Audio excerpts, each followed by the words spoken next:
ഇവിടെ വന്നിട്ടുള്ള എല്ലാവർക്കും പ്രണാമം. ഹരേ കൃഷ്ണ. ഹരേ കൃഷ്ണ. കന്യവാസിനെ കണ്ടില്ലല്ലോ.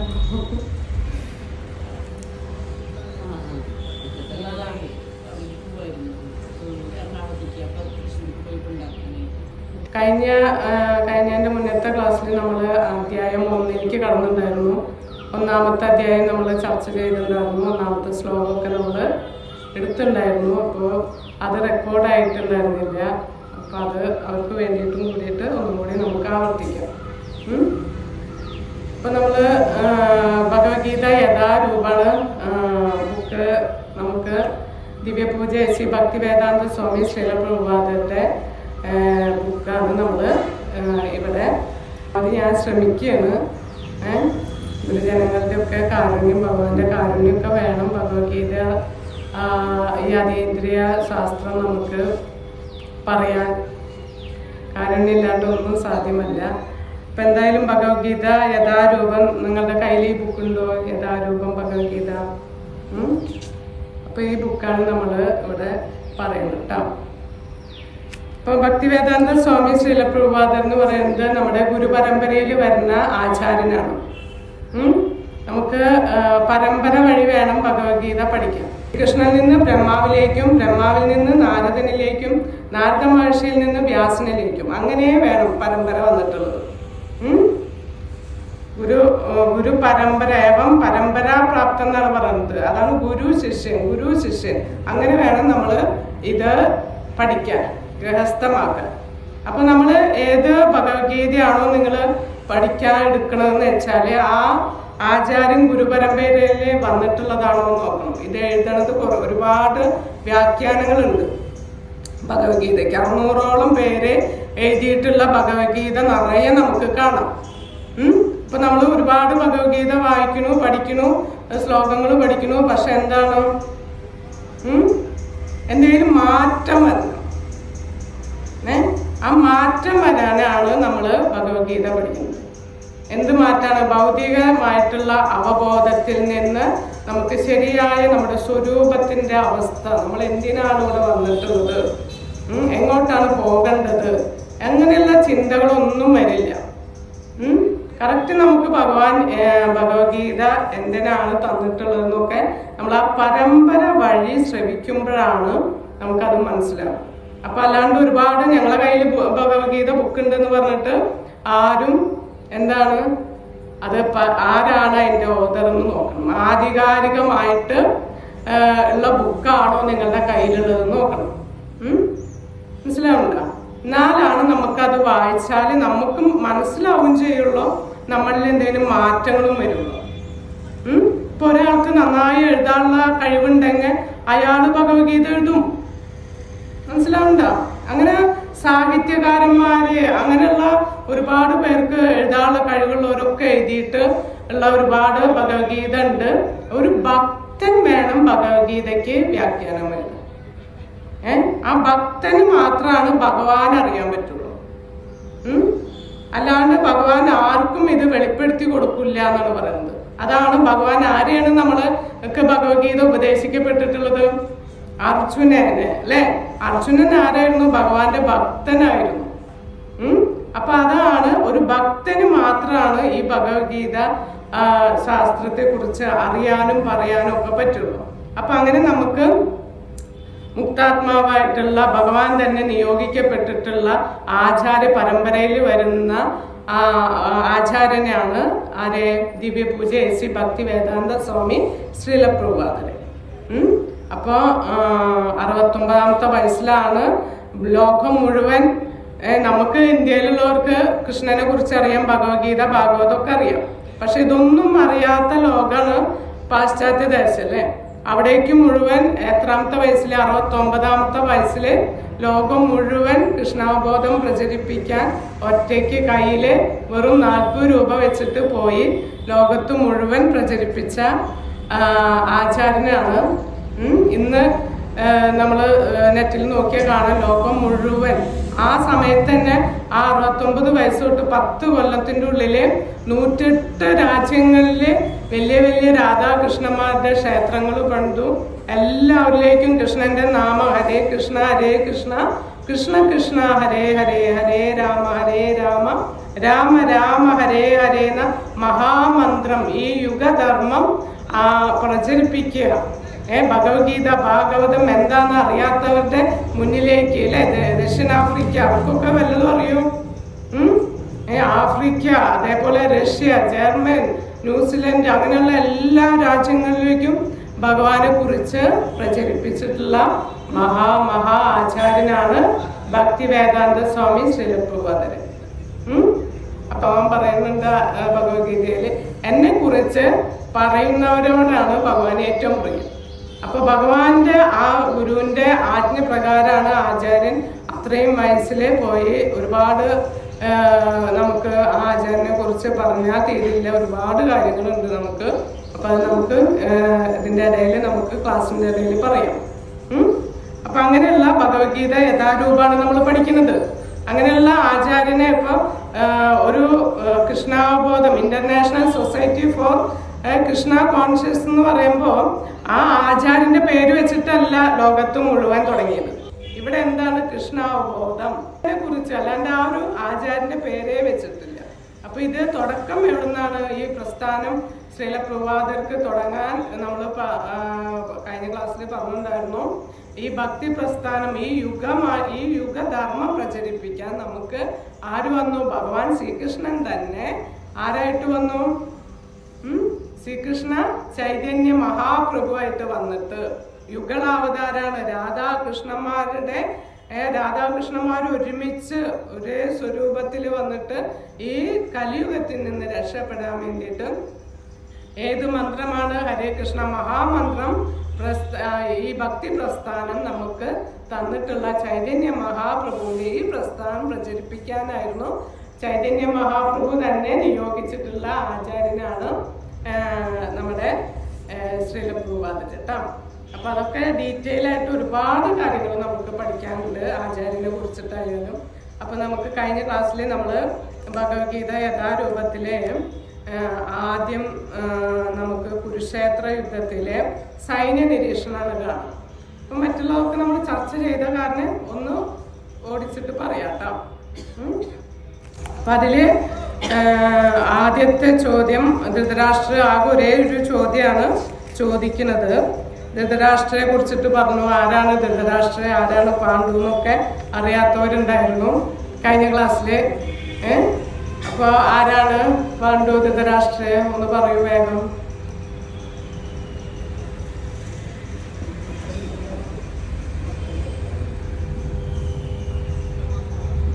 ധൃതരാഷ്ട്രവും പാണ്ഡു.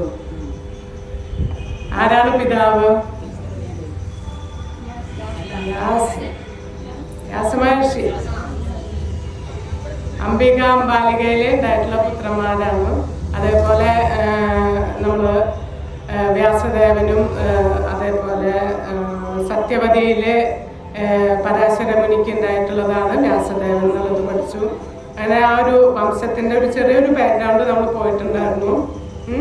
അപ്പൊ ഇവിടെ ധൃതരാഷ്ട്രമാണ് പറയണത് കുരുക്ഷേത്ര യുദ്ധക്കളത്തിലെ സൈന്യ നിരീക്ഷണം. അപ്പൊ ഈ ഒരു ഭഗവത്ഗീത യഥാരൂപത്തിൽ നമ്മൾ നോക്കുകയാണെങ്കിൽ ഓരോ അക്ഷരത്തിന്റെയും പദം ടു പദം വേടുണ്ട്, വിവർത്തനുണ്ട്, ഭാവാർത്ഥമുണ്ട്. അതുകൊണ്ടാണ് നമുക്ക് ഈസി ആവണത്. ആ പ്രഭാതരെ എഴുതിയത് അത്രയും ക്ലിയർ ആയിട്ട് ഓരോ അക്ഷരം എഴുതിയിട്ട് നമുക്ക് മനസ്സിലാക്കാൻ പറ്റുന്നതുകൊണ്ടാണ് നമുക്കിത് പറയാൻ തന്നെ ചെറുതായിട്ടായാലും പറയാൻ പറ്റുന്നത്. അത്ര ഡീറ്റെയിൽ ആയിട്ട് ഏതൊരു കുഞ്ഞിനും മനസ്സിലാവുന്ന തരത്തിലാണ് ഏത് ശ്ലോകം എടുത്താലും നമുക്ക് മനസ്സിലാവും. അതുകൊണ്ട് എല്ലാവരും യഥാരൂപം ഭഗവത്ഗീത ഒന്ന് മേടിച്ചൊന്ന് നോക്കും, ഒരിക്കലും നഷ്ടാവില്ല. ഒരുപാട് ഞങ്ങൾ ഇതിന്റെ പിന്നാലെ പോയിട്ടും ഒരു മാറ്റവും വന്നില്ല. ഇത് യഥാരൂപം കേട്ടപ്പോഴാണ് മാറ്റം വന്നത്, മനസ്സിലാക്കാൻ പറ്റിയത് എന്താണ് ഭഗവത്ഗീതയുടെ ആ ഒരു ഉൾപ്പൊരുൾ എന്നുള്ളത്. നമുക്ക് പ്രത്യക്ഷത്തിൽ ഭഗവത്ഗീത എന്ന് പറയണ പ്രത്യക്ഷത്തിൽ ഒരു കാരണം കാണും, രണ്ട് കാരണം, സർവകാരണ കാരണം. എല്ലാറ്റിനും രണ്ട് കാരണമുണ്ട്. നമുക്ക് ഇവിടെ സുഖദുഃഖങ്ങൾ അനുഭവിക്കുമ്പോൾ ഇതെന്തുകൊണ്ട് സംഭവിക്കുന്നു എന്നുള്ളത് നമുക്കറിയില്ല. അപ്പൊ അതിനൊരു ബാക്കിൽ വേറൊരു കാരണം കൂടി ഉണ്ട്, അത് നമുക്കറിയില്ല അല്ലെ. അപ്പൊ അതേപോലെ തന്നെ ഭഗവത്ഗീതയ്ക്ക് പ്രത്യക്ഷത്തിൽ നമ്മള് കൗരവരുടെ പാണ്ഡവരുടെയും കാര്യങ്ങൾ അറിയാം. ഇവിടെ യുദ്ധത്തിൽ സന്നിഹിതരായിട്ട് എത്തിയിരിക്കുന്നു അല്ലെ. യുദ്ധക്കളത്തിൽ കുരുക്ഷേത്ര ഭൂമിയിൽ എത്തിയിരിക്കുകയാണ്. ആ വന്ന സാഹചര്യങ്ങളൊക്കെ നമുക്കറിയാം. പക്ഷെ ഇതിന്റെ പിന്നില് എന്താണ് വേറൊരു കാരണം കൂടി നോക്കുമ്പോ എന്താണ് മനസ്സിലാവാൻ പറ്റുക? ഭഗവത്ഗീത എന്ന ഈ മഹത് ഗ്രന്ഥം, ഈ ധർമ്മശാസ്ത്രം തരാൻ വേണ്ടിയിട്ട് ഭഗവാന്റെ തന്നെ ഒരു പ്ലാനാണ്. ഭഗവാൻ തന്നെയാണ് ഇതിന്റെ പ്രൊഡ്യൂസറും ഡയറക്ടറും ഒക്കെ. അങ്ങനെ രണ്ട് കാരണങ്ങളുണ്ട്. അപ്പൊ എന്തായാലും നമുക്ക് ഇവിടെ സൈന്യ നിരീക്ഷണത്തില് ആദ്യം നമ്മുടെ ധൃതരാഷ്ട്രം ചോദിക്കുന്നതാണ് കണ്ടത് അല്ലെ, കഴിഞ്ഞ ക്ലാസ്സിൽ ചർച്ച ചെയ്തിട്ടുണ്ടായിരുന്നു. അപ്പൊ അവിടെ മാമക പാണ്ഡവ, അതാണ് ഇമ്പോർട്ടന്റ്. മാമക, എന്റെ മക്കൾ അല്ലെ. അപ്പൊ എന്റെ മക്കൾ എന്ന് പറഞ്ഞിട്ടാണ് ധൃതരാഷ്ട്രം തുടങ്ങുന്നത്. അപ്പൊ ഈ ഒരു ഒന്നാമത്തെ അധ്യായം ഇല്ലെങ്കിൽ നമുക്ക് ഭഗവത്ഗീത രണ്ടാമത്തെ അധ്യായത്തിലാണ് ഭഗവാന്റെ ഗീതോപദേശം തുടങ്ങുന്നത്. പക്ഷെ ഈ ഒന്നാമത്തെ അധ്യായമാണ് അതിന്റെ ബേസ്. അതുകൊണ്ട് പ്രധാനപ്പെട്ടത് തന്നെയാണ് ഒന്നാമത്തെ അധ്യായം. അപ്പൊ അവിടെ കുരുക്ഷേത്ര ഭൂമി നമ്മൾ മനസ്സിൽ കാണും. കുരുക്ഷേത്ര ഭൂമി എന്ന് പറയുന്ന ഭൂമി എന്താണ്? ധർമ്മക്ഷേത്രം. ഒരുപാട് എന്താണ് ദേവന്മാരൊക്കെ ആരാധിച്ചു പോന്നിരുന്ന അവർ തീർത്ഥസ്ഥാനമായിരുന്നു. ഒരുപാട് പുണ്യാത്മാക്കളൊക്കെ സന്ദർശിച്ചിരുന്ന ധർമ്മഭൂമിയാണ് ഏത്? കുരുക്ഷേത്രം. അപ്പൊ ആ കുരുക്ഷേത്ര ഭൂമിയിലേക്ക് ഭഗവാന്റെ കാരുണ്യം കൊണ്ട് എത്തിപ്പെട്ടപ്പോൾ തന്നെ നമുക്ക് അത് അനുഭവിക്കാൻ പറ്റി. ആ ഭഗവാൻ ഗീതോപദേശം ചെയ്ത സ്ഥലവും അതേപോലെ തന്നെ ആ വിജനമായ ആ സ്ഥലത്ത് എത്രയോ കോടിക്കണക്കിന് എന്താണ് ജനങ്ങള് നിന്നിരുന്ന സ്ഥലം ഇപ്പോഴും നമുക്ക് ആ മനക്കണ്ണുകൊണ്ട് കാണാൻ പറ്റും. ഇപ്പോഴും ആ സ്ഥലത്തിലെത്തിയാൽ അത് ശരിക്കും ഫീൽ ചെയ്യും. അപ്പൊ ഇപ്പോഴും ഉണ്ട് കുരുക്ഷേത്ര ഭൂമി, പുണ്യഭൂമി, ധർമ്മഭൂമിയാണത്. അപ്പൊ ആ ധർമ്മഭൂമിയില് ആ സാഹചര്യം വന്നൂലെ, ഭഗവാൻ ദൂതനായിട്ട് പോയിട്ട് പോലും ഒരു സൂചി കുത്താനുള്ള സ്ഥലം പോലും കൊടുക്കില്ല എന്ന് പറഞ്ഞു. അപ്പൊ ധർമ്മം പുനഃസ്ഥാപിക്കാനാണ് ഭഗവാൻ ഇപ്പൊ ഇവിടെ എന്ത് ചെയ്യിപ്പിക്കുന്നത്? യുദ്ധം ചെയ്യിപ്പിക്കുന്നത് അല്ലെ. അർജുനനെ എന്താണ് ഒരു നിമിത്തം മാത്രം സവ്യസാചി എന്നാണ് പറയുന്നത്. ഒരു നിമിത്തമാക്കിയിട്ട് നമുക്ക് കാണിച്ചു തരികയാണ് എന്താണ് വേണ്ടത്, എന്താണ് ചെയ്യേണ്ടത്, എന്താണ് ധർമ്മം എന്നുള്ളത്. അപ്പൊ അങ്ങനെ നമ്മുടെ ധൃതരാഷ്ട്രം എന്താണ്? രാഷ്ട്രത്തെ മുറുകെ പിടിക്കുന്നവെന്നുള്ള അർത്ഥമാണ് ധൃതരാഷ്ട്രം. തൻ്റെ മക്കൾ മാത്രം ഇത് അനുഭവിക്കണം, ഇത് ആസ്വദിക്കണം, ഈ ഭൂമിക്ക് അവകാശം അവർ മാത്രമായിരിക്കണം എന്നാണ് നമ്മുടെ ധൃതരാഷ്ട്രയുടെ എന്താണ് ഉള്ളില് ഉള്ള ആ ഒരു സങ്കല്പമല്ല, അതാണ് ആഗ്രഹിക്കുന്നത്. അപ്പൊ ഈ ധർമ്മഭൂമിയായ ഈ കുരുക്ഷേത്ര യുദ്ധ ഭൂമിയില് ആ ഭൂമിയുടെ സ്വാധീനം കൊണ്ട് യുദ്ധം ഇല്ലാണ്ടാവുമോ എന്നൊരു ഭയം. പാണ്ഡവര് തോൽക്കണം, യുദ്ധം ചെയ്യണം തന്നെയാണ് ആരുടെ തീരുമാനം? ധൃതരാഷ്ട്രല്ലേ. പക്ഷെ ആ ധർമ്മഭൂമിയില് ഒരു ഒത്തുതീർപ്പിന് സാധ്യത ഉണ്ടാവോ എന്നുള്ളൊരു ഭയമുണ്ട്. പിന്നെ ആരാണ്? കൃഷ്ണനാണ് അവരുടെ സാരഥിയായിട്ട് വന്നിട്ടുള്ളത് അല്ലെ. കൃഷ്ണൻ പാണ്ഡവരുടെ കൂടെ ഉണ്ട്. അപ്പൊ അതുകൊണ്ട് തന്നെ ഈ ധർമ്മഭൂമിയുടെ സ്വാധീനം കൊണ്ട് അവർക്ക് വിജയിക്കാൻ സാധ്യത ഉണ്ടെന്ന് ആർക്കറിയാം? ധൃതരാഷ്ട്രർക്കറിയാം. എന്താ വെച്ചാൽ തൻ്റെ മക്കള് ധർമ്മത്തിന്റെ കൂടെയല്ല, അധർമ്മത്തിന്റെ പാതയിലൂടെയാണ് പോകുന്നത്. അപ്പൊ ജന്മനാ തന്നെ ആരാണ്? അന്ധനാണ്.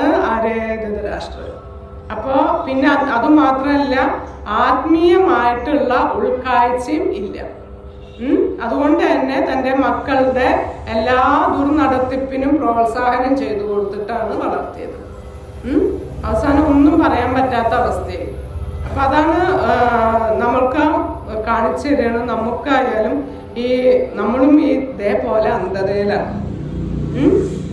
അപ്പൊ ആത്മീയ വീക്ഷണം, ആത്മീയ കണ്ണുകൊണ്ട് വേണം നമ്മൾ എല്ലാറ്റിനെയും നമ്മൾ എന്ത് ചെയ്യാൻ? പ്രവർത്തിക്കാൻ. അപ്പൊ ആ ധൃതരാഷ്ട്ര എന്ന് പറയുന്ന ആ ഒരു വ്യക്തി തന്നെയാണ് ഈ ഒരു വലിയ മഹാഭാരത യുദ്ധത്തിലേക്ക് എത്തിക്കാനുള്ള ഒരു കാരണം. അപ്പൊ അതുകൊണ്ട് തന്നെയാണ് നമ്മുടെ അന്ധത മാറ്റി തരാൻ തന്നെയാണ് നമ്മളെ തിരിച്ചറിവ് കാണിച്ചു തരികയാണ് നമ്മുടെ ഭഗവത്ഗീത ഗ്രന്ഥത്തിലൂടെ ഭഗവാൻ. ഭഗവത്ഗീത എന്ന ഗ്രന്ഥത്തില് ഇല്ലാത്തത് ചിലപ്പോ വേറെ ഗ്രന്ഥത്തിലുണ്ടോന്ന് ആരും തെരഞ്ഞു പോണ്ട.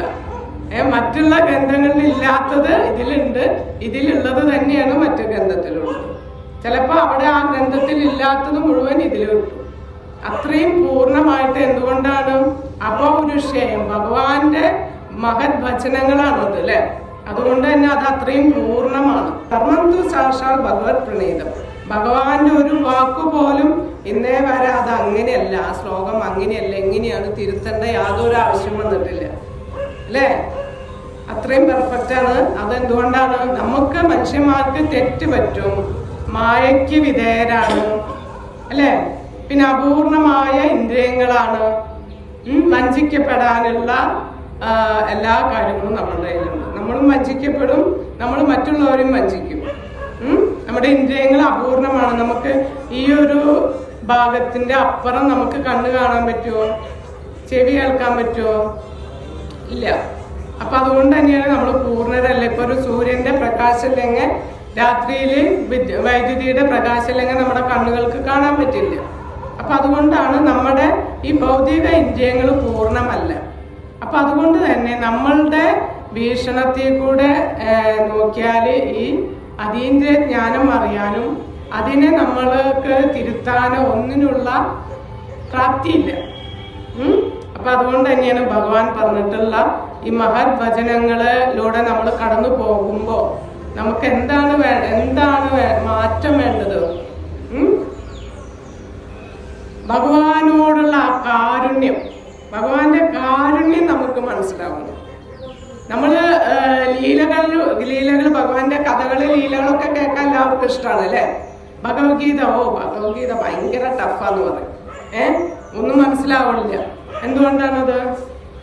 തത്വങ്ങൾ മനസ്സിലാക്കാണ്ട് ലീലകൾ പോയിട്ട് ലീലകൾ മനസ്സിലാക്കിയാൽ എന്താണ് സംഭവിക്കുക?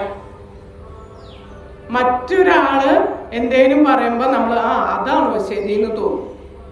തത്വം ഉറക്കണില്ല. മനസ്സിലാവുന്നുണ്ടോ? അപ്പോ ആദ്യം വേണ്ട ബേസ് എന്ത് വേണം? ഭഗവത്ഗീത തന്നെയാണ് ആദ്യത്തെ ബേസ്. ഈ തത്വങ്ങൾ നമുക്ക് 2-ാമത്തെ അധ്യായത്തിലാണ് കിട്ടുക. 2-ാമത്തെ അധ്യായം തൊട്ടിട്ടാണ് ഭഗവാൻ ഭഗവത്ഗീത ഉപദേശം തുടങ്ങുന്നത്. അപ്പൊ ആദ്യം നമുക്ക് കുരുക്ഷേത്ര ഭൂമി മനസ്സിൽ കാണുക.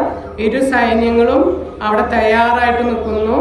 ആദ്യം നമ്മുടെ ദുര്യോധനൻ എടിക്ക് വരുന്നു. 2 സൈനികരെയും കൂടിയിട്ട് നിരീക്ഷണമാണ് ആദ്യം.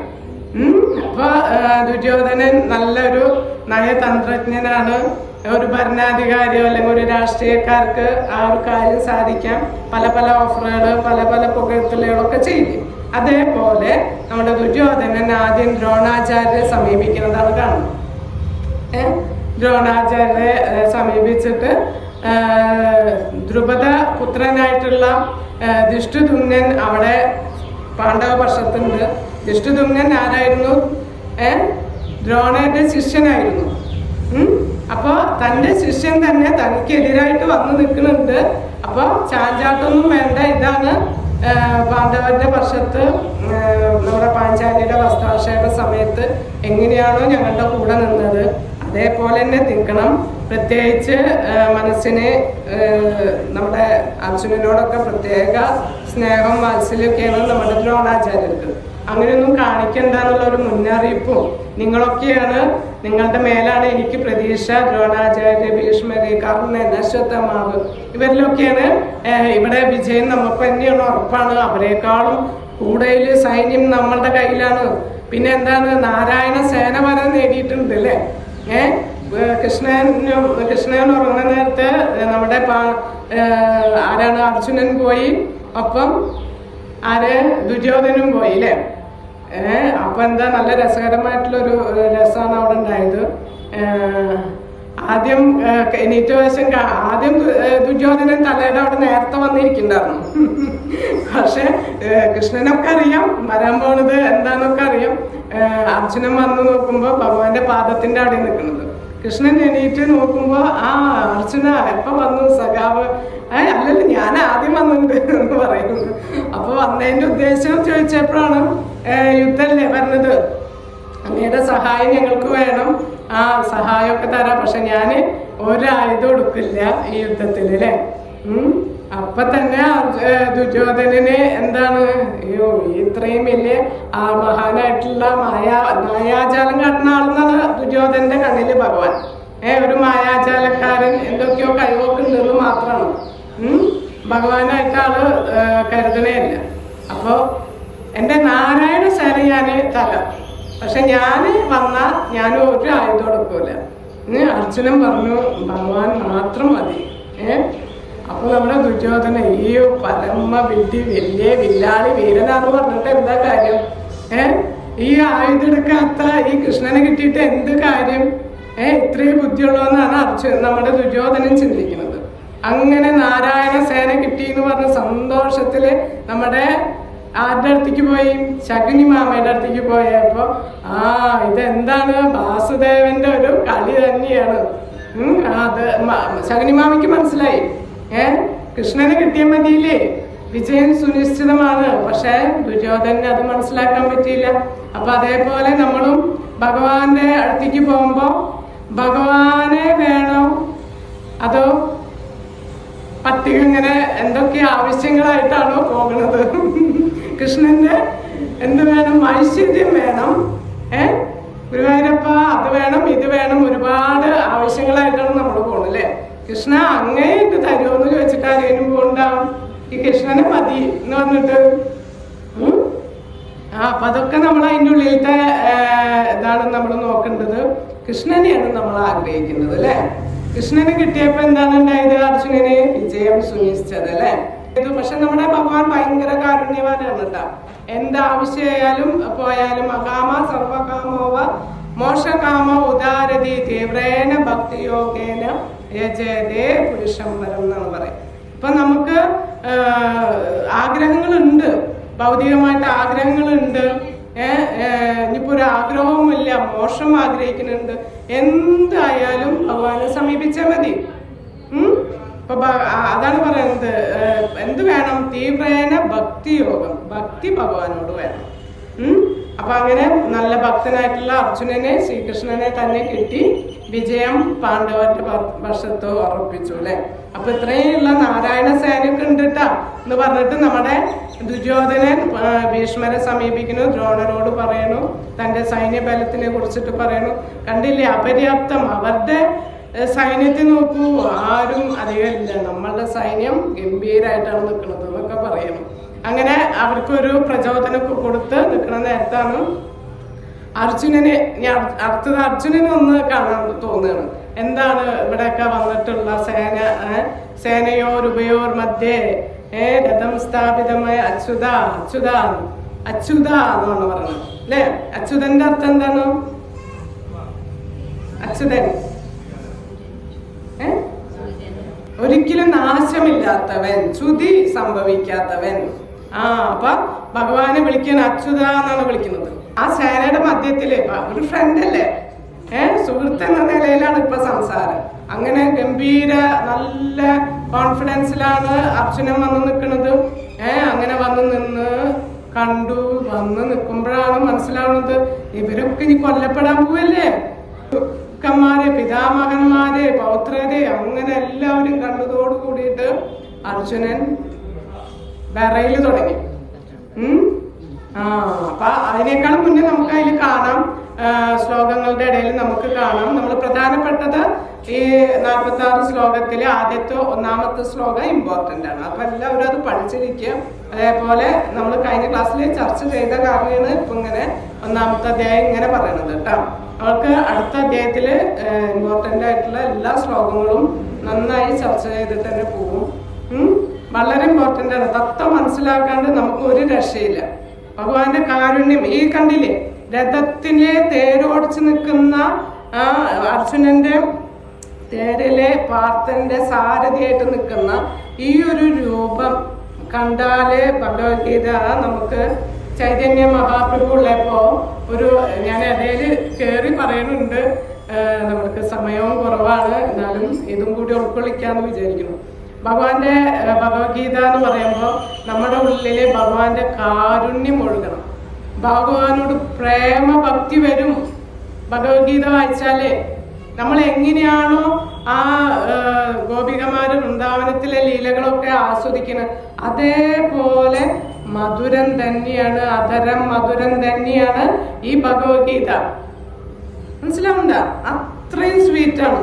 അപ്പൊ ഭഗവാന്റെ ഒരിക്കൽ നമ്മുടെ ശ്രീരംഗത്ത് ഒരു ബ്രാഹ്മണ അമ്പലത്തില് കരയെണിരുന്നിട്ട് ഈ ബുക്കുണ്ട്, ഭഗവത്ഗീത ബുക്കുണ്ട്. അങ്ങനെ കരഞ്ഞുകൊണ്ടിരിക്കുകയാണ്, ആരും ശ്രദ്ധിക്കണില്ല. അങ്ങനെ ചൈതന്യ മഹാപ്രഭു കാണുകയാണ്, ഇങ്ങനെ കരഞ്ഞുകൊണ്ട് കണ്ണുനീര്, കരയാന്ന് പറഞ്ഞാൽ കണ്ണുനീര് ഇങ്ങനെ വാർന്നു പോകുന്നുണ്ട്. അങ്ങ് എന്തിനാണ് ഈ ഭഗവത്ഗീത ബുക്ക് കയ്യിൽ വെച്ചിട്ട് കരഞ്ഞിട്ട് ഇരിക്കണമെന്ന് ചോദിക്കുന്നു. അപ്പൊ പറയാണ്, എൻ്റെ ഗുരു ഇതൊക്കെ വായിച്ച് പഠിക്കാൻ പറഞ്ഞു, പക്ഷെ എനിക്ക് ഒന്നും വായിച്ചിട്ടും ഒന്നും മനസ്സിലാവണമൊന്നുമില്ല. പക്ഷെ നമ്മുടെ ഭഗവാൻ ആ പാർത്ഥൻ എൻ്റെ സാരഥിയായിട്ട് നിൽക്കണ ആ ഒരു ചിത്രം കണ്ടിട്ട് എനിക്ക് ഭഗവാന്റെ കാരുണ്യം ആലോചിച്ചിട്ട് മനസ്സിൽ നിന്നിങ്ങനെ ധാരധാരയിട്ട് കണ്ണീര് വരണം. അതോടുകൂടി ചൈതന്യ മഹാപ്രഭു ആ ബ്രാഹ്മണനെ ആലിംഗനം ചെയ്യണം. ഇനി ഇതിന്റെ മനസ്സിലാക്കി, കൃഷ്ണനെ മനസ്സിലാക്കി കഴിഞ്ഞു ആള്. ഇനി കൂടുതലൊന്നും പഠിക്കേണ്ട ആവശ്യമില്ല. അങ്ങ് ഭഗവത്ഗീതയുടെ എന്തായി എല്ലാം പഠിച്ചിട്ടുള്ള ആളാണ്, അതിൻ്റെ എല്ലാ ജ്ഞാനവും മനസ്സിലാക്കിയിട്ടുള്ളതാണ്. അപ്പൊ നമുക്ക് എന്ത് വേണം? ഭക്തിയോടുകൂടി വേണം ഭഗവത്ഗീത പഠിക്കാൻ. എന്താണ് അതിലെ ആ ഭക്തി? ഭഗവാന്റെ കാരുണ്യം അറിയണം. അപ്പൊ അതുകൊണ്ട് തന്നെ നമ്മുടെ ഇവിടെ ഇടയിൽ ഞാനിത് പറഞ്ഞു, ക്ഷമിക്കണം. എന്തായാലും ഭഗവാന്റെ കാര്യമാണ്. അപ്പോ നമ്മുടെ ഭീഷ്മരെ, അർജുനെ അല്ല ദുര്യോധനെ ഇതേപോലെ സേനാധിപനായിട്ടാണ് ഭീഷ്മര് നിൽക്കുന്നത് അല്ലെ. ഭീഷ്മര് എന്നൊക്കെ പറഞ്ഞാല് ഒരിക്കലും ആരെ കൊണ്ടും തോൽപ്പിക്കാൻ പറ്റാത്ത അത്രയും ഗംഗയുടെ പുത്രനാണ് അല്ലെ. അതേപോലെ അഷ്ടവസുക്കളിൽ ഒരാളാണ് ഭീഷ്മര്. അപ്പൊ ആ കഥയൊക്കെ നമ്മൾ കഴിഞ്ഞ ക്ലാസ്സിൽ പറഞ്ഞിട്ടുണ്ടായിരുന്നു.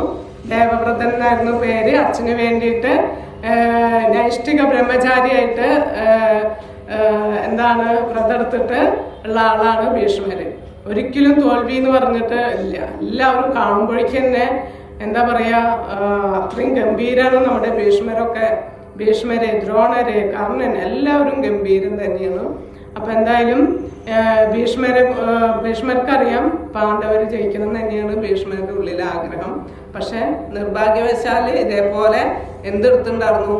ഹസ്തിനപുരത്തിന് വേണ്ടിയിട്ട് ജീവിതകാലം മുഴുവൻ അവരുടെ എല്ലാറ്റിനും കൂടെ നിൽക്കാന്നുള്ളത്. മനസ്സിലായ? അതിലാണ് പെട്ടത്. ആ വ്രതം തെറ്റിക്കുന്ന പ്രശ്നമില്ല ആൾക്ക്. പക്ഷെ ഭഗവാന്റെ ഭയങ്കര ഭക്തനാണ്. അത് നമുക്ക് ഭാഗവതത്തിലേക്ക് പോകുമ്പോഴാണ് ഭഗവാന്റെ ഭക്തനാണ് നമ്മുടെ ഭീഷ്മര് എന്നുള്ളത് മനസ്സിലാക്കാൻ പറ്റും. അതും നമുക്ക് ഇടയിലൊക്കെ നമുക്ക് ചർച്ച ചെയ്യാം. ഭാഗവതത്തിലത്തെ കഥകളൊക്കെ നമുക്ക് ഏടാക്കാം, ഉദാഹരണങ്ങളൊക്കെ കാണിക്കാൻ ഏടാക്കാം. അതിൻ്റെ ഇടയിൽ ഞാൻ എന്തോ പറഞ്ഞു, അകാമ സർവകാമാവ. ധ്രുവന്റെ കാര്യം പറഞ്ഞു, വെട്ടൂല, അത് പറയാം. ധ്രുവൻ എന്താണ് ആഗ്രഹിച്ചത്? ഭഗവാന്റെ കാരുണ്യം, ഭഗവാന്റെ ആ ഒരു മഹത്വം ഒന്നും കൂടി പറയാണ്. ധ്രുവൻ അച്ഛനേക്കാളും വലിയ, തൻ്റെ പിതാമഹനേക്കാളും വലിയ സ്ഥാനത്ത് തനിക്ക് എത്തണം എന്നുള്ളതിലാണ് തപസ് ചെയ്യാൻ പോയത്. ചുരുക്കി പറയണേ, വളരെ ചുരുക്കിയിട്ട് നല്ല ഡീറ്റെയിൽ ആയിട്ട് പോണ്ട കഥയാണ് അത്. അപ്പൊ അങ്ങനെ എന്താ ഉണ്ടായത്? ആ ഇത്രയും വലിയ സ്ഥാനം, ഭൗതികതയിൽ ഏറ്റവും വലിയ രാജപദവിയിൽ എത്തണം എന്ന് ആഗ്രഹിച്ചു പോയിട്ടുള്ള ധ്രുവനെ ഭഗവാൻ പ്രത്യക്ഷപ്പെട്ടു. 6 മാസത്തിനുള്ളിൽ നല്ല അതികഠിനമായ വ്രതമാണ് എടുത്തത് അല്ലെ. എല്ലാ ഭക്ഷണം ഒഴിവാക്കി വായു തന്നെ ഉപേക്ഷിച്ചിട്ടുള്ള കഠിനമായ വ്രതത്തില് ഭഗവാന് പ്രത്യക്ഷപ്പെട്ടേ പറ്റും. വെറും 5 വയസ്സായിട്ടുള്ളൂ. അങ്ങനെ എന്താണ് ഉണ്ടായത്? ഭഗവാൻ വന്നപ്പോ എന്തുണ്ടായി? ഞാന് എന്താണോ ആഗ്രഹിച്ചത് വെറും കുപ്പിച്ചില്ല് കണക്കായിരുന്നു എന്ന് മനസ്സിലാവുന്നത്. കുപ്പിച്ചില്ല് നമുക്ക് ആവശ്യമില്ലല്ലോ, അത്രയും ആവശ്യമില്ലാത്ത കാര്യമാണല്ലോ ഞാൻ ആഗ്രഹിച്ചത്. ആ ഭഗവാന്റെ രൂപം കണ്ടതോടുകൂടി എന്തായി? എനിക്ക് ഭഗവാനെ തന്നെ മതിയെന്ന് മനസ്സിലാവണം. അപ്പൊ അതേപോലെ എന്താണ്, ഭഗവാന്റെ രൂപത്തിനോട് ആകർഷണം, ഭഗവാന്റെ കാരുണ്യത്തോട് ആകർഷണം മാത്രം ഉണ്ടായാൽ മതി എന്നാണ് പറയാം. പിന്നെ ഈ ഭൗതികതയിൽ നമുക്കൊന്നും വേണ്ടി വരില്ല. ഒന്നിനോടും താല്പര്യം ഉണ്ടാവില്ല. മനസ്സിലാവുന്നുണ്ടോ? ഇത്രയും വലിയ രാജപദവി ആഗ്രഹിച്ചപ്പോ ഭഗവാന്റെ ആ ദിവ്യമായ ആ രൂപം മുന്നിൽ വന്നപ്പോ ഭഗവാൻ പറയും നിനക്ക് എന്താണെങ്കിലും ചോദിച്ചോളാൻ പറഞ്ഞപ്പോ എനിക്ക് ഒന്നും വേണ്ട, എനിക്ക് ഭഗവാനെ മതി എന്ന് പറയുന്നു. പക്ഷേ ഭഗവാൻ അത്രയും കാരുണ്യവാനായതുകൊണ്ട് ആഗ്രഹിച്ചതല്ല ഞാൻ നിനക്ക് തരാം, അവസാനം എൻ്റെ അടുത്തേക്ക് എത്താം. അപ്പൊ അതാണ് പറയുന്നത്, ഭഗവാന്റെ രൂപത്തിനോടും ഭഗവാന്റെ കാരുണ്യം നമുക്ക് എന്തിലും ദർശിക്കണം? ഭഗവത്ഗീതയിലും ദർശിക്കാൻ പറ്റും. ഭഗവാന്റെ കാരുണ്യം എത്ര കൃപാലുവായിട്ടാണ് ഭഗവാൻ ഓരോ ഉപദേശങ്ങളും നമുക്ക് തരുന്നത്. നമ്മളെ രക്ഷപ്പെടുത്താൻ ഇത്രയും സുഹൃത്തായിട്ട് എല്ലാവരുടെയും ഹൃദയത്തിൽ ഭഗവാൻ ഇരിക്കുന്നു. എന്തിനു വേണ്ടിയിട്ടാണ് ഭഗവത്ഗീത പറയണമെന്നുള്ളത് നമ്മൾ മനസ്സിലാക്കിയേ പറ്റും. അത്രയും കാരുണ്യവാനായിട്ട് നമ്മളെ രക്ഷപ്പെടുത്താൻ വന്നിട്ടുള്ള ഭഗവാനെ നമ്മൾ ശരിയായ രീതിയിൽ മനസ്സിലാക്കുക. ഭഗവത്ഗീത ഭാഗവതമൊക്കെ എന്തിനാണ് പഠിക്കുന്നത്? ദിവ്യമായിട്ടുള്ള ജന്മ കർമ്മജമേ ദിവ്യം ഏവം യോ വേത്തി തത്വതഃ തെക്തോ ദേഹേ പുനർജന്മം നൈതി മാമേ സോ അർജുന എന്നാണ് പറയുന്നത്. ഇനി നിനക്ക് എൻ്റെ ദിവ്യമായിട്ടുള്ള ജന്മത്തെയും കർമ്മത്തെയും കുറിച്ച് അറിയുന്ന ഒരാൾക്ക് ഇവിടെ ഇനി ജനിക്കേണ്ടി വരില്ല, പുനർജന്മം ഇല്ല. അപ്പൊ നമുക്ക് മനസ്സിലാക്കണം, പുനർജന്മം എന്ന പ്രക്രിയ ഉണ്ട്. ഇന്നത്തെ ആളുകൾക്ക് പുനർജന്മമോ ആര് എവിടെ ഇതിലൊക്കെ നിങ്ങൾ ഇപ്പോഴും വിശ്വസിക്കുന്നുണ്ടോ എന്ന് ചോദിക്കും അല്ലേ?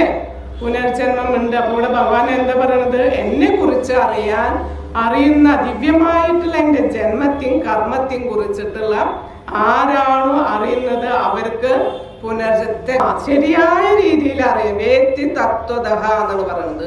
ശരിയായ രീതിയിൽ അറിയാനാണ് ഭഗവത്ഗീത പഠിക്കുന്നത്. ആദ്യത്തെ പടി ഭഗവാനെ കുറിച്ച് അറിയാനാണ് നമ്മളിത് പഠിക്കുന്നത്. ആദ്യത്തെ ഒരു അധ്യായത്തിൽ കാണുന്ന കാഴ്ചകളാണ് നമുക്ക്. അങ്ങനെ ദുര്യോധനന്റെ കഴിഞ്ഞപ്പോ നമ്മുടെ ഭീഷ്മര് നല്ല സിംഹനാദം പോലെയുള്ള ശംഖ് വിളിക്കുന്നുണ്ട്. അപ്പൊ ആ ശംഖ് വിളിയില് എന്താണ് സംഭവിച്ചത്? ആർക്കും പ്രത്യേകിച്ച് ഒന്നും ഉണ്ടായില്ല. അവിടുന്ന് പിന്നെന്താണ്? നമ്മുടെ പാഞ്ചജന്യം ആരുടെയാണ് ശംഖ്? പാഞ്ചജന്യം ഭഗവാൻ ശ്രീകൃഷ്ണന്റെ പാഞ്ചജന്യം ദിവ്യമായ ശംഖുകള്. പാണ്ഡവരുടെ ദേവദത്തം, ആരുടെ? അർജുനന്റെ ദേവദത്തം, അനന്തവിജയം യുധിഷ്ഠിരന്റെ, പൗണ്ഡ്രം ഭീമന്റെ, സുഘോഷം മണിപുഷ്പകം നകുല സഹദേവന്റെ. ഇവരുടെ ദിവ്യമായ ശംഖുകളുണ്ട്. വിളിച്ചതോടുകൂടി എവിടെയാണ് ഇപ്പൊ ഇരിക്കുന്നത്? കുരുക്ഷേത്ര ഭൂമിയിലാണ് കേട്ടോ. ആ ദിവ്യമായ ശംഖണ്ട് വിളിച്ചതോടുകൂടി എന്ത് സംഭവിച്ചു? ദുര്യോധനാദികളുടെ ഹൃദയം പിളർന്നു എന്നാണ് പറയുന്നത്. ഒന്ന് സങ്കല്പിച്ചു നോക്കുക, അത്രയും ഗംഭീരത. അതിൽ തന്നെ ആ ദിവ്യമായ ശംഖുത്തിൽ തന്നെ വിജയം പാണ്ഡവർക്ക് സുനിശ്ചിതമായി. പിന്നെ പാണ്ഡവർക്ക് ജയിക്കാൻ കൊടി അടയാളമായിട്ട് ഹനുമാന്റെ ഉണ്ടെന്ന് പറയുന്നുണ്ട്. അതില് ഹനുമാൻ എങ്ങനെയാണോ രാമാവതാരത്തില് ഹനുമാൻ സഹായിച്ചത് അതേപോലെ തന്നെ ഇവിടെ രാമനായിട്ട് ശ്രീകൃഷ്ണനുണ്ട്, ഹനുമാനുണ്ട്. അപ്പൊ രാമൻ എവിടെയുണ്ടോ അവിടെ ലക്ഷ്മി ഉണ്ട് അല്ലെ, സീതാദേവി ഉണ്ട്. അപ്പൊ അതുകൊണ്ട് തന്നെ വെള്ള കുതിരയിലാണ്. ഇതൊക്കെ ശ്ലോകങ്ങളുണ്ട് കേട്ടോ. ഇതൊക്കെ അതിലുള്ള കാര്യങ്ങളാണ് പറഞ്ഞിരുന്നത്. വെള്ള കുതിരയില് ആണ് നമ്മുടെ കൃഷ്ണാർജുനന്മാര് വരുന്നത്. അങ്ങനെ അത് നമുക്ക് കാണാം. അതിനുശേഷം ആണ് നമ്മുടെ അർജുനന് ഇങ്ങനെയുള്ള ഇവരൊക്കെ കാഴ്ച കണ്ടോടുകൂടി ഗുരു ആചാര്യന്മാരെയും നമ്മുടെ പിതാമഹനെയും പുത്രപൗത്രാദികളും ബന്ധുമിത്രാദികളും സുഹൃത്തുക്കളും കൂടി കണ്ടതോടുകൂടി എന്ത് സംഭവിച്ചു? ഗാന്ധീവം ചോർന്നൊടുങ്ങി, ഡറയിൽ വന്നു, ശരീരം വിറച്ചുടങ്ങി.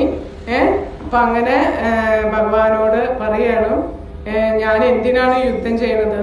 ഇവരൊക്കെ ഇല്ലാണ്ടായിട്ട് ഞാൻ വിജയിച്ചിട്ട് എന്ത് കാര്യം? ഞാൻ എങ്ങനെ എനിക്കിതൊക്കെ പിന്നെ രാജ്യഭരണത്തിൽ എങ്ങനെ അത് ആസ്വാദനം കണ്ടെത്തും? ഇതൊക്കെ ചെയ്യുന്നത് പാപമല്ലേ?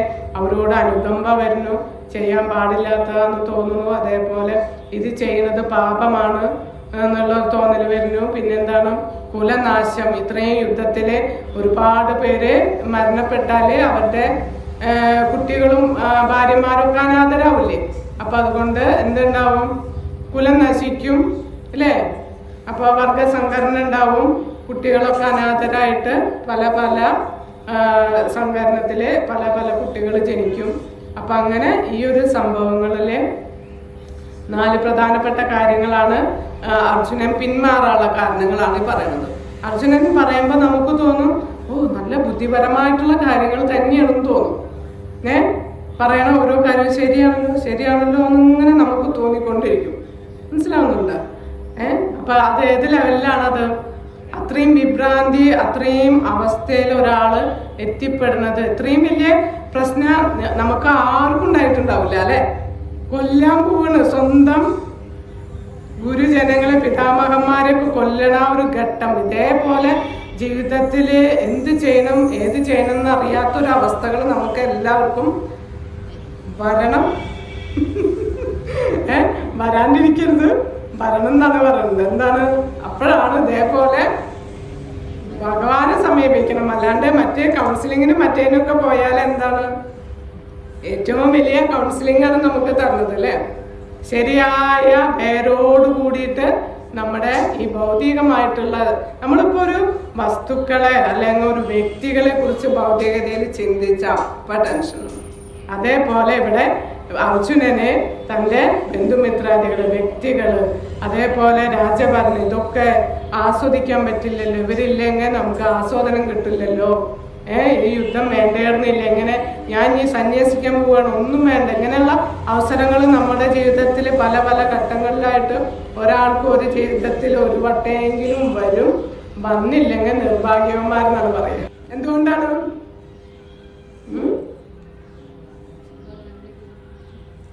ഭഗവാനെ വിളിക്കില്ല.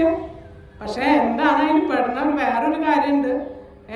ഇങ്ങനത്തെ ഘട്ടങ്ങളില് ഒന്നെങ്കിൽ ലഹരിക്കടിമയും, അല്ലെങ്കിൽ രാജ്യം വിട്ടു പോവും അല്ലേ, അല്ലെങ്കിൽ പിന്നെ ഏറ്റവും വലിയത് ആത്മഹത്യ. ഗുഡ എന്ന് പറഞ്ഞാൽ നിദ്രയൊക്കെ ജയിച്ചവനാണ്, അജ്ഞാനത്തൊക്കെ ജയിച്ചിട്ടുള്ള ആളാണ് അർജുനൻ. ഇവിടെ എന്ത് സംഭവിച്ചു? അവിടെ കർട്ടനിട്ടു ഭഗവാൻ. ഈ ഒരു അവസ്ഥ അവിടെ എത്തിച്ചില്ലെങ്കിൽ ഇത്രയും വലിയ ഗീത ഉപദേശം ഒരിക്കൽ നഷ്ടപ്പെട്ടിട്ടിരിക്കുകയാണ്. നമ്മൾ അതും ചർച്ച ചെയ്തിട്ടുണ്ടായിരുന്നു. സൂര്യൻ മനു ഇഷാഗുവിനും ഒക്കെ പകർന്നു പോയിരുന്ന ഈ ഭഗവത്ഗീത നഷ്ടപ്പെട്ടിരിക്കുന്ന നേരത്ത് നമുക്ക് അത് കൊണ്ടുതരണം. ഇനിയുള്ള ആളുകൾക്ക് ഈ തത്വം മനസ്സിലാക്കിയിട്ട് വേണം ഇവിടെ എന്താണ് ധർമ്മം സ്ഥാപിച്ച് ശരിയായ രീതിയിൽ ജീവിച്ച് ഭഗവാന്റെ അടുത്തേക്ക് തിരിച്ചു കൊണ്ടുപോകാൻ ഉള്ള, നമുക്കിവിടെ ഭൗതികതയിൽ എല്ലാം തന്നു അല്ലേ ഭഗവാൻ. രക്ഷപ്പെടാനുള്ള മാർഗമാണ് ഭഗവത്ഗീത.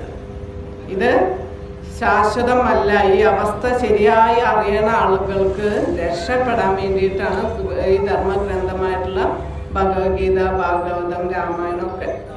അപ്പൊ അതിലൊക്കെ ഭാഗവതത്തിലൂടെ നോക്കുമ്പോഴും ഇതേപോലെ മരണം മുന്നിൽ കണ്ടു. അതേപോലെ രാമായണത്തിലും നമുക്ക് കാണാം, അവിടെ ആ പക്ഷികൾ വീണു അല്ലെ, മരണം അല്ലേ. അതാണ് വാൽമീകിക്ക് രാമായണം രചിക്കാനുള്ള കാരണം. അപ്പൊ ആ മരണം എന്നുള്ളതിൽ വെച്ചിട്ടാണ് നമ്മുടെ ഇത്രയും വലിയ ഗ്രന്ഥങ്ങളൊക്കെ കിട്ടിയിട്ടുള്ളത്. അപ്പൊ ഏറ്റവും വലിയ പരീക്ഷ എന്ന് പറയുന്നത് എന്താണ്? മരണമാണ്. ആ മരണത്തെ മുന്നിൽ കാണുമ്പോഴാണ് എന്തുണ്ടാവേണ്ടത്? നമുക്ക് എന്ത് വേണം? ഇങ്ങനെയുള്ള ഘട്ടങ്ങൾ വരുമ്പോൾ നമ്മൾ ആരെ സമീപിക്കണം? ആത്മീയ ആചാര്യന്മാരെ, ആത്മീയ ഗ്രന്ഥങ്ങളെ സമീപിക്കണം എന്നുള്ളതൊക്കെ കാണിച്ചു തന്നുണ്ട്. മനസ്സിലാവുന്നുണ്ടോ? അല്ലാണ്ട് ലഹരിക്ക് അടിമയാവാനോ ആത്മഹത്യ എന്ന് പറയുന്ന കൊടും പാപത്തിന് ഇരയാകാനല്ല. അപ്പൊ ഇത് നമ്മൾ ചെറുപ്പം മുതലേ അഭ്യസിക്കുകയാണെങ്കിൽ എന്തുണ്ടാവില്ല? ഇതേപോലെ നിർണായകമായിട്ടുള്ള ഭൗതിക പ്രശ്നങ്ങളെ നമുക്ക് തരണം ചെയ്യാൻ വേഗം എളുപ്പം സാധ്യമാകും. അതാണ് ഇതൊക്കെ കൗമാര ആചര്യ പ്രാജ്ഞോ എന്നാണ് പറയുന്നത്. വളരെ ചെറുപ്പം മുതൽ തന്നെ നമ്മൾ ഇതൊക്കെ ആചരിച്ചാൽ അല്ലെ, മനസ്സിൽ തന്നെയാണ് എല്ലാ കലഹങ്ങളും നടന്നുകൊണ്ടിരിക്കുന്നത്. അപ്പൊ മനസ്സ് ശരിയാക്കണം. അപ്പൊ അതുകൊണ്ട് തന്നെയാണ് ഇവിടെ അർജുനന് സംഭവിച്ചു. ഇനിയാണ് എന്താണ് സംഭവിക്കാൻ പോകുന്നത്? ഭഗവാനെ ആചാര്യനായിട്ട് സ്വീകരിക്കാൻ പോകുന്നു. ഇത്രയും നാള് സുഹൃത്തായിട്ട് അച്യുത എന്നൊക്കെ വിളിച്ചിട്ട് സഖ എന്നൊക്കെ വിളിച്ച് നടന്നിരുന്ന അർജുനൻ ഇപ്പൊ ഇനി അടുത്ത അദ്ദേഹത്തിൽ നമുക്ക് കാണാം, എന്നെ ശിഷ്യനായിട്ട് സ്വീകരിക്കണം. ഇപ്പൊ ഭഗവാനെ ഗുരുവായിട്ട് സ്വീകരിക്കുകയാണ്. അപ്പൊ നമ്മള് ഇങ്ങനെ വീഴ്ചകളൊക്കെ വരുമ്പോ ആത്മീയ ആചാര്യന്മാര്, ഗുരു പരമ്പരയിലുള്ള ആൾക്കാരെ വേണം. പല പല എന്താണ് ഭൗതികമായിട്ടുള്ള ശരിയായിട്ടുള്ള രീതിയിൽ അല്ലാത്ത ഒരുപാട് ആചാര്യന്മാർ കലിയുഗത്തിൽ അതൊക്കെ നന്നായി കാണും. അപ്പം നമ്മൾ ശ്രദ്ധിക്കണം. പരമ്പര വഴിയുള്ള ആചാര്യന്മാരുടെ അടുത്ത് പോയിട്ട് വേണം നമ്മളിതൊക്കെ ഗ്രഹിക്കാൻ. അപ്പം അതൊക്കെ ഭാഗ്യം ചെയ്തിട്ടുള്ള ആത്മാക്കൾക്കാണ് അങ്ങനെ യഥാരൂപത്തിലുള്ള ഭഗവത്ഗീത നമുക്ക് കിട്ടിയിട്ടുണ്ട്. അപ്പം അതിലൂടെയുള്ള പഠനം തന്നെ നമ്മുടെ ഹൃദയത്തിലുള്ള ഈ കലിയുഗത്തിലത്തെ കലഹപ്രിയരായിട്ടുള്ള എല്ലാവരും മോചിപ്പിക്കാനൊക്കെ സാധിക്കുന്ന അത്യുഗ്രമായ ഗ്രന്ഥമാണ്. അപ്പം അതുപോലെ നമുക്ക് അർജുനൻ എങ്ങനെയാണോ ഇതിനെ തരണം ചെയ്തത് എന്നുള്ളതൊക്കെ ആ ഭഗവാന്റെ മഹത്വചനങ്ങൾ നമുക്ക് തത്വത്തിലൂടെ തന്നെ ശരിയായ രീതിയിൽ, ലളിതമായ രീതിയിൽ നമുക്ക് പഠിക്കാം. ഇന്ന് വന്ന എല്ലാവർക്കും ഗുരുവിൻ്റെയും ഭഗവാന്റെയും ഒക്കെ അനുഗ്രഹം ഉണ്ടാവട്ടെ. വീണ്ടും വരിക.